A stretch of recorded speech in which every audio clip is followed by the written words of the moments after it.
अस्सलाम वालेकुम students. 9th class physics unit 5 हम स्टार्ट करने वाले हैं। Unit 5 gravitation. यूनिट 5 का नाम है ग्रेविटेशन और ग्रेविटेशन का कॉन्सेप्ट किसने दिया था? न्यूटन ने। ग्रेविटेशन का कॉन्सेप्ट दिया था न्यूटन ने। ठीक है, अब देखते हैं ग्रेविटेशन क्या होती है। 5.1 टॉपिक है द फोर्स ऑफ ग्रेविटेशन। ठीक है, 5.1 टॉपिक है। तो फोर्स ऑफ ग्रेविटेशन किसे कहते हैं? Every body in the universe attracts every other body with the force called force of gravitation. Her body दूसरे बॉडी को खींच रही है, ठीक है, एक फोर्स के साथ, जिसको हम क्या कहते हैं? Force of gravitation. ठीक है, every body in the universe attracts every other body with the force. ठीक है, हर बॉडी दूसरी बॉडी के ऊपर फोर्स लगा रही है। ठीक है, यानी हर बॉडी दूसरी बॉडी को खींच रही है। अगर ये मार्कर की एग्जांपल दूं तो ये मार्कर इसको खींच रहा है और ये मार्कर इसको खींच रहा है। ठीक है, एक दूसरे के ऊपर फोर्स लगा रहे हैं। इसकी एग्जांपल देखते हैं, एग्जांपल से आपको और अच्छी बात समझ आएगी।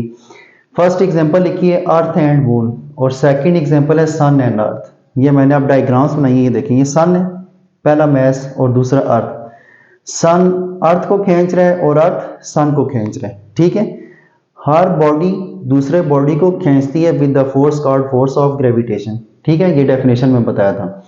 दूसरी एग्जांपल अर्थ और मून है। अर्थ यहाँ पे फर्स्ट मैस है और मून दूसरा मैस है। अर्थ मून को खींच रहा है, मून अर्थ को खींच रहा है with the force called force of gravitation.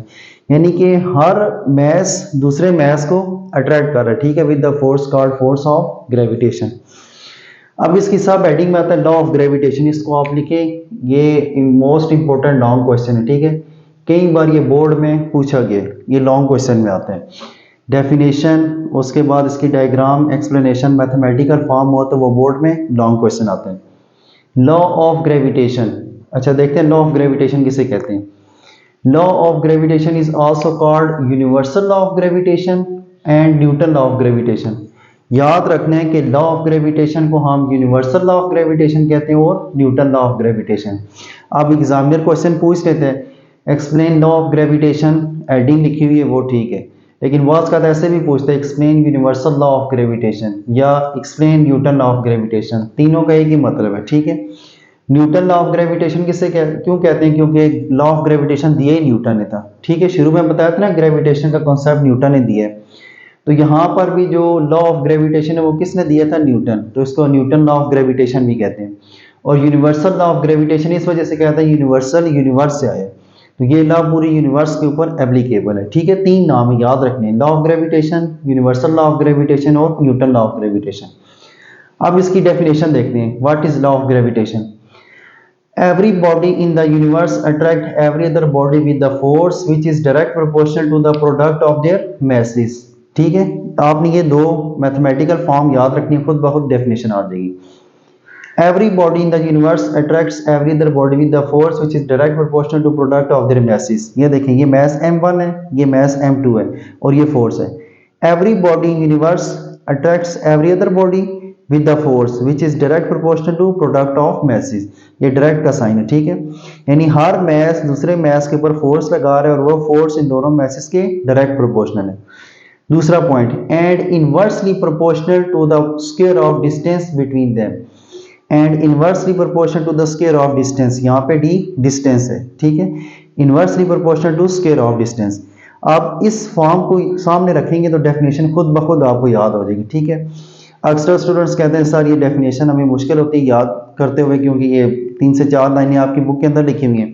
तो आपने सिर्फ ये दो फॉर्म याद रखें। ठीक है, F direct proportional to m1 m2, F inverse 1/d square. Every mass in universe attracts every other mass with the force which is direct proportional to product of masses inverse proportional to square of distance between them। ठीक है, तो law of gravitation या universal law of gravitation या Newton law of gravitation force के बारे में था। कौन सी फोर्स? यहाँ पे मैंने आपको बताया था, हर मैस दूसरे मैस को खींच रहा है विद द फोर्स। उसी फोर्स के बारे में न्यूटन ने लॉ दिया। ठीक है, दो पॉइंट्स हैं, एफ यानी force direct proportional to m1 m2 और यही force F inverse proportional to 1/d square.